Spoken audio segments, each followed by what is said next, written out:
Mwaramutse, amahoro y'Imana abane namwe. Tujya kongera kuganira ku ijambo ry'Imana. Twabonye ko icyaha ari ukutumvira Imana. Twumva ngo abantu bagikuye kuri Satani bakivana mu bwibone. Ibi nibyo tugiye kureba muri iyi video. Turareba inkomoko y'ikibi, ukuntu ikibi cyinjiye muri Satani kikamutera ubwibone, hanyuma akananirwa kumvira Imana. Nyuma y'iyi video tuzareba ukuntu yaje kubyigisha abantu. Kugira ngo rero itazagucika, yandikishe unasangiza ubutumwa abandi. Muri iyi video turakoresha imirongo myinshi yo muri Bibiliya, ariko turibanda ku gitabo cy'Intangiriro igice cya mbere, igitabo cya Ezekiyeli ibice 28, Ibyahishuwe ibice 12 umurongo wa 9, na Yesaya ibice 14 umurongo wa 12 kugeza kwa 14. Izi ni zo ngingo z'ingenzi tugiye kwibandaho. Imana ni nziza, nta kibi kirimo. Imana yaremye byose kandi byari byiza. Ikibi kizanwa na Satani. Satani yaremanywe ubwenge bwinshi n'ubwiza buhebuje. Ikibi kiramwinjira. Satani yagize ubwibone, kutumvira no kutubaha Imana. Nisomo twakwigira ku byabaye kuri Satani. Bibiliya itubwira ko Imana ari nziza, ko nta kibi namba kiyibamo. Muri Yohana wa mbere igice 1 umurongo wa 5. Ubu nibwo butumwa twumvise buvuye kuri we, tukababwira yuko Imana ari umucyo kandi muri yo hatari umwijima na muke. Ibintu byose biri ku isi ni iby'Imana, niyo yabiremye. Ntabwo Imana ishaka kugambira kwangiza ibintu byayo. Tekereza nawe yitunze ikintu, ufite nk'inzu, ufite umuryango cyangwa n'imodoka, mbese muri make ikintu cyose utunze. Ntabwo uba wifuza ko cyangirika namba, ahubwo ubuharanira kugira ngo gihore kimeze neza kirabagirana, nta kintu na kimwe kicyangiza. Uko rero niko Imana ibona isi n'ibintu byayo yaremye. Ntabwo ikibi rero gishobora guturuka ku Mana. Bibiliya yatubwira ko ibintu byose Imana yaremye yabiremaga neza kandi bitunganye. Tubisanga mu gitabo cy'Intangiriro igice cya mbere umurongo wa 10, wa 12, 18, 21, 25 na 31. Tubisanga kandi muri Yakobo igice cya mbere umurongo wa 19, no muri Timoteyo wa mbere ibice 4 umurongo wa 4. Imana ireba ibyo yaremye byose, nuko byari byiza cyane. Buragoroba buracya, uwo ni umunsi wa 6. Imana yaremye ibintu byose kandi byose ni ibyayo, ariko yabiremeye twebwe. Buri gihe habaho urema cyangwa se ukora ibintu, ariko hakaba n'uzabikoresha. Mu Cyongereza ukora ibintu yitwa maker cyangwa manufacturer cyangwa creator, ariko creator ni ku Mana gusa. Noneho uzabikoresha yitwa user. Ubikora ni ugena imikoreshereze yabyo, uko yabitegetse ko bigomba gukora niko biba bigomba gukoreshwa. Noneho iyo ubikoresha atumvira, arabyica akabyangiza. Bibiliya itubwira ko ikibi cyazanywe na Satani ari uyobya abantu kuva mu ntangiriro, ngo abahuma imitima ntibabashe kumva no kumenya ibyo Imana ishaka. Tubisoma mu gitabo cy'Ibyahishuwe ibice 12, Abaefeso ibice 2, n'Abakorinto ba kabiri ibice 4. Cya kiyoka kinini kiracibwa, aricyo yanzoka ya kera yitwa umwanzi na Satani, aricyo kiyobya abari mu isi, nuko kijugunywa mu isi, abamarayika bacyo bajugunyanwa nacyo. Namwe yarabazuye mwebwe abari bapfuye muzize ibicumuro n'ibyaha byanyu, ibyo mwagenderagamo kera mukurikiza imigenzo y'isi, mugakurikiza umwami utegeka ikirere, ari we mwuka ukorera mu batumvira. Ari bo batizera, ab'Imana y'iki gihe yahumiye imitima, kugira ngo umucyo w'ubutumwa bw'ubwiza bwa Kristo, ari we shusho y'Imana, utabatambikira. Satani niwe uyobya abantu bari mu isi bose kuva mu ntangiriro akabigisha kutumvira Imana. Yabashyizemo umwuka ubahuma imitima, ugatuma umucyo w'ubwiza bwa Kristo utabatambikira. Kandi nubwo Satani twabonye ko azana ikibi, siko Imana yari yamuremye, ahubwo yamuremanye ubwiza n'ubwenge buhebuje atunganye. Tubisoma muri Ezekiyeli ibice 28. Duhere ku murongo wa 12. Mwana w'umuntu, curira umwami w'Itiro umuborogo, umubwira uti, umva uko umwami Uwiteka avuga ngo, wari intungane rwose, wuzuye ubwenge n'ubwiza buhebuje. 13.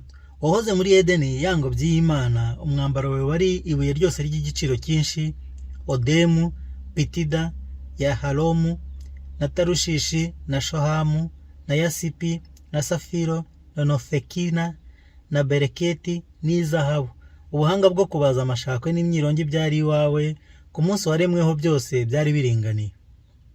14 wari warasigiwe kugira ngo ube umukerubi utwikira, kandi nagushyiriyeho kugira ngo ube ku musozi wera w'Imana wagendera hagati y'amabuye yaka umuriro. 15 wari utunganye bihebuje mu nzira zawe zose uhereye umunsi waremweho kugeza igihe wabonetseho gukiranirwa. Gukiranirwa ni ugukora icyaha.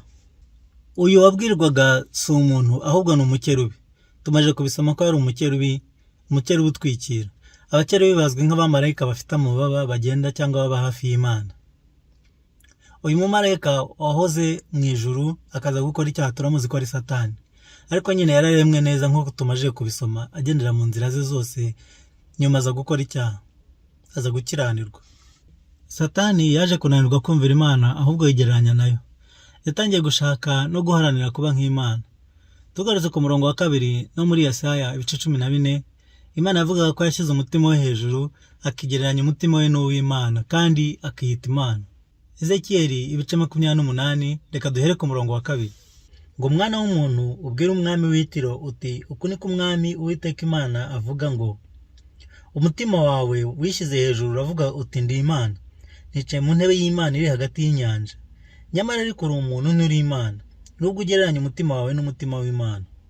Ngo nicyo gituma umwami Uwiteka avuga ati kuko wagereranyije umutima wawe n'umutima w'Imana, ngo aho uzongera kuvugira imbere y'ugusogota uti ndi Imana, ariko imbere y'ukwicura umuntu nturi Imana.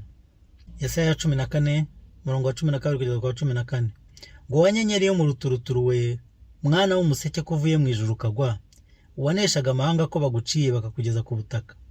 Waribwira guti nzazamuka njye mu ijuru, uzi intebe yanjye y'ubwami isumbiye inyenyeri z'Imana, kandi uti nzicara ku musozi w'iteraniro ku ruhande rw'impera y'ikasikazi, nzazamuka ndenge aho ibicu bigarukira, nzaba nk'isumba byose. Nubwo batangira bamwita umwami, bakavuga kandi ngo nuri umuntu nturi Imana, si umuntu Imana yabwiraga gusa, kuko nta muntu wigeze aba umukerubi. Umukerubi ni umumarayika, kandi uretse Adamu na Eva gusa bageze muri Edeni, nta wundi muntu wigeze ugera muri Edeni. Ahubwo abasobanura Bibiliya bavuga ko ari Satani wari uri gukorera muri uwo mwami nyine w'itiro, kandi twanabonye ko ni umwami utegeka ikirere nyine ukorera mu batumvira Imana. Ni Satani rero nta wundi, kuko niwe wabaye umukerubi kandi wageze muri Edeni. Bibiliya dusobanura ko inyenyeri z'Imana nanone ari abamarayika. Kubaha Imana byaramunaniye, atangira kwiyita Imana. Umutima we wishyira hejuru, wuzura ubwibone yigereranya n'Imana. Ubwibone bwe bwavuye he kugira ngo bimutere gukiranirwa cyangwa gukora icyaha? Ni gute yiyanduje mu mutima? Muri Ezekiyeli 28 kuva ku murongo wa 16, ngo wuzuye urugomo ruzanwe n'ubugenza bwawe bwinshi bugutera gucumura. Ubugenza n'ubucuruzi nicyo cyatumye nkwirukana nk'uwanduye nkagukura ku musozi w'Imana, narakurimbuye wa mukerubi utwikira we, gukura hagati y'amabuye yaka umuriro. Ubwiza bwawe nibwo bwateye umutima wawe kwishyira hejuru, kubengerana kawe niko kwanonye ubwenge bwawe. Nakujugunya hasi ngutangariza imbere y'abami kugira ngo bakwitegereze. Ububi bwawe bwinshi no gukiranirwa kuva ku bugenza bwawe, ubugenza nyine n'ubucuruzi, bwatumye wanduza ubuturo bwawe bwera, nicyo cyanteye gukongeza umuriro ukuvuyemo uragukongora, maze nguhindura ivu imbere y'abakureba bose. Nk'uko tumaze kubivuga rero, ubugenza n'ubucuruzi. Iri jambo ubugenza muri Bibiliya ntagatifu no muri Bibiliya ijambo ry'Imana babyita ubucuruzi. Bibiliya z'icyongereza na Bibiliya z'igifaransa babyita trade na commerce. Urumva ko none ubucuruzi bavuze. Ubugenza rero buvuga ubucuruzi. Urugomo rwe n'ubwo kiranirwa bye byavuye ku bugenza, aribwo bucuruzi nyine. Hanyuma yanduza ubuturo bwe bwera, ahinduka umutima we, amaze kugwiza izahabu n'ifeza bimuzanira ubukire, maze bituma umutima we wishyira hejuru, yumva yabaye nk'Imana isumba byose. Ariko nk'uko twabibonye ko ibintu Imana byose yari yararemye, yabiremye neza, kandi na Satani nawe yararemye neza aringaniye. Umwambaro we wari ibuye ry'igiciro cyinshi cyane. Nyuma aza kuba mubi rero, yavanze ubwenge n'ubucuruzi bihinduka uburiganya, hanyuma agwiza zahabu n'ifeza mu bubiko bwe. Amaze kugwiza ubutunzi, ubwibone buraza yishyira hejuru, azamura umutima we, maze atangira kwigereranya n'Imana. Ubwenge bwawe no kumenya kwawe byaguhesheje ubutunzi, ukuzuza izahabu n'ifeza mu bubiko bwawe. Ubwenge bwawe bwinshi n'ubugenza bwawe bwakugwirije ubutunzi, maze ubutunzi bwawe bwateye umutima we kujya hejuru. Hari ibintu byamubayeho kugira ngo agire ubwenge yanduze ubuturo bwe nyine yiyonone. ubwiza n'ubwenge no gusobanukirwa. Ubwenge bwe mu bucuruzi cyangwa mu bugenza byamuhaye ubutunzi yuzuza zahabu n'ifeza.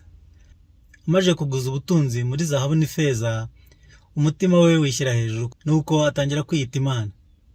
Mu bwibone bwe aribwo bwavuye ku kuzamura umutima, yiyise Imana ndetse agambira gushaka intebe n'ubwami bwayo, kuko n'ubundi twabonye muri Ezekiyeli no mu gitabo cya Yesaya. Izahabu n'ifeza ni amabuye y'agaciro yahoze akoreshwa cyane mu bucuruzi, kuko ni ifaranga rituruka. Ifaranga turyita rija mu Gifaransa, mu Giswahili n'Ikinyarwanda tuvuga ifeza. Nanone mu bihugu byinshi hari ibikibika amafaranga yabyo cyangwa ubutunzi bwabo muri zahabu. Bishake kuri Google urabibona byinshi cyane. Bisa nk'ibigaragara rero ko amafaranga ariho aturuka, kuko Imana yaduhaye ibintu ngo bidutunge. Ibyaha byacu biva kuri ubu butunzi, tunanirwa kubigabana no kubisangira, kuko tutabasha kubona ibintu kimwe no kubisangira kubera ifaranga nyine maze tukamarana. Kandi Imana yaduhaye ibintu ngo bidutunge. Muri make icyamuteye ubwibone agashyira umutima we hejuru ni ubutunzi buzanwa n'ubugenza cyangwa n'ubucuruzi. Kubera ubwenge bwinshi n'ubwiza kongeraho n'ubutunzi byahise bituma umutima we uzamuka, atangira kwiyita Imana. Ibi bintu tumaze gusoma Bibiliya ni irihe somo twakuramo? Icyagushije Satani ni nacyo kigusha abantu, kuko nibyo agaruka akabashukisha, kuko nibyo abararikiye. Icya mbere cyagushije Satani ni ubwenge.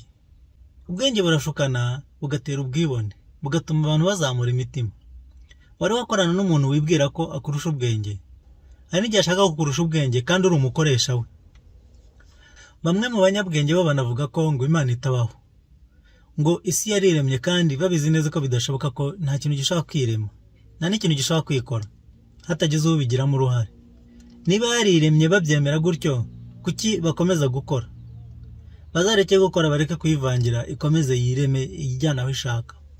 Ndetse ahubwo usanga ubwo bwenge bwarabaye ubucuruzi, babukoresha mu kuryamira b'intege nkeya.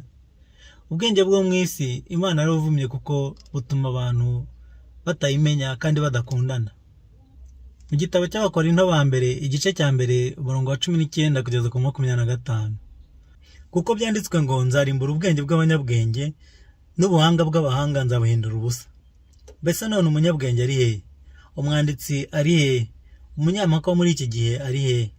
Ubwenge bw'isi Imana ntiyabuhinduye ubupfu, kuko ubwo bwenge bw'Imana bwategetse ko ab'isi badaheshwa kumenya Imana n'ubwenge bw'isi. Imana yishimiye gukirisha abayizera ubupfu bw'ibibwirizwa. Dore Abayuda barasaba ibimenyetso, n'Abagiriki bo barashaka ubwenge, ariko twebwe tubabwiriza ibya Kristo wabambwe. Uwo ku Bayuda ni ikigusha, ku banyamahanga ni ubupfu, ariko ku bahamagawe b'Abayuda n'Abagiriki ni Kristo, ari we mbaraga z'Imana kandi ni ubwenge bwayo. Kuko ubupfu bw'Imana burusha abantu ubwenge, kandi intege nke z'Imana zirusha abantu imbaraga. Muri kirya gihe cya Yesu, Abayuda bashakaga ibimenyetso ngo bamenye ko koko yavuye ku Mana. Nubwo yakoraga ibimenyetso, ntabwo babyemeraga, bo bashakaga ibimenyetso birenze ibyo ngibyo. Abagereki bo bishakiraga ubwenge. Tuzi neza ko filozofi na siyanse bituruka mu Bugereki, niho byatangira, niho byagiriye imbaraga. Umuntu rero gushaka ubwenge bw'isi cyane, akenshi abona ibintu by'Imana nyine ari nk'ubupfu, ntabwo abyitaho. Ubwenge burashukana cyane. Abantu bafite ubwenge bwinshi muri iyi si niyo mpamvu bahakana Imana. Bo baba babona ibyo bareba nyine, bakabona nibwo bwenge bwahatari. Ubwenge rero iyo umuntu atabashije kubukontorora neza, butuma umuntu azamura umutima, agatangira gupinga ibintu by'Imana. Ubwiza nabwo burashukana cyane, bugatuma umuntu ashyira umutima we hejuru. Bamwe mu bantu bazi ko ari beza baba bameze nk'abashaka gusengwa. Niyo mpamvu abantu bo mu isi babuharanira cyane, kuko butuma abantu bakwitaho bakagukurikira iyo ufite ubwiza. Ubugenza twabonye ko ari ubwo bucuruzi. Ubucuruzi buzana ubutunzi. Ubutunzi rero burya burashukana cyane nabwo. Bushobora gutuma umuntu ashyira umutima we hejuru, bugatuma nyirabwo yigira nk'akamana. Iyo ufite ubutunzi ntukontorore umutima wawe, uhinduka akamana nyine k'abantu. Ubutunzi bushuka umuntu akumva yihagije, adakeneye ubufasha.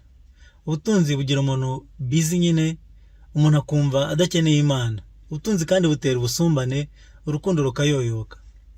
Muzasome muri Matayo ibice 6 umurongo wa 24, Luka ibice 16 umurongo wa 19 kugeza kwa 31, Luka ibice 18 umurongo wa 18 kugeza kwa 30, Yakobo ibice 4 umurongo wa 4 no muri Yohani wa mbere ibice 2 umurongo wa 15 kugeza kwa 16. Kuba mwiza, kugira ubutunzi no kugira ubwenge si bibi, ariko birashukana cyane, bikaba byatera umuntu kuzamura umutima we, bikabyara ubwibone. Kuko uwo bifite abantu baramusingiza bakamushyira imbere, bakamera nk'abamusenga. Iyo adakontorora umutima rero we ashiduka yabaye nk'imana yabo n'ubundi, agatangira kubatwara uko yishakiye, agatangira kwigira nyine uko yishakiye. Muzirinde cyane ibi tuvuze haruguru, ntibizabatera ubwibone. Ni icyaha Imana yanga cyane, ubwibone ni icyaha Imana idakunda. Uko muzajya muzamurwa mu ntera, mu bwenge no mu bwiza, mujye murushaho guca bugufi, mugandukire Imana cyane kurusha mbere, munite no ku bantu bayo kurushaho. Abakomeye bo muri iyi si nibo bakunze kujya kure y'Imana no kuyobya intore zayo. Mu Bakorinto ba mbere igice cya mbere umurongo wa 26 kugeza kwa 29.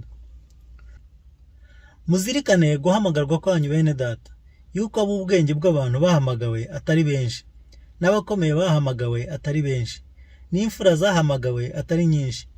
Ahubwo Imana yatoranyije abaswa bo mu isi ngo ikoze isoni abanyabwenge, kandi yatoranyije ibinyantege nkeya byo mu isi ngo ikoze isoni ibikomeye. Kandi n'ibyoroheje byo mu isi n'ibihinyurwa n'ibitariho, Imana yabitoranyije ngo ihindure ubusa ibiriho, kugira ngo hatagira umuntu wirata imbere y'Imana. Niba warabonye ubutunzi, niba ufite ubwenge, irinde ntibuzagutwara umutima ngo bukuviremo kubura ubuzima kubera ko wagize ubwibone. Uzabufashe ishema abakene, mugenzi wawe ntazicwe n'inzara cyangwa ngo yambare ubusa kandi ufite ibya mirenge. Nimuhabwa kumenya ubwenge, kugira ubutunzi no kuba beza, mujye murushaho guca bugufi imbere y'Imana, niyo izabaha icyubahiro gikwiriye. Yesu yaduhaye umwuka we ngo abidufashemo, mujye mumwumvira.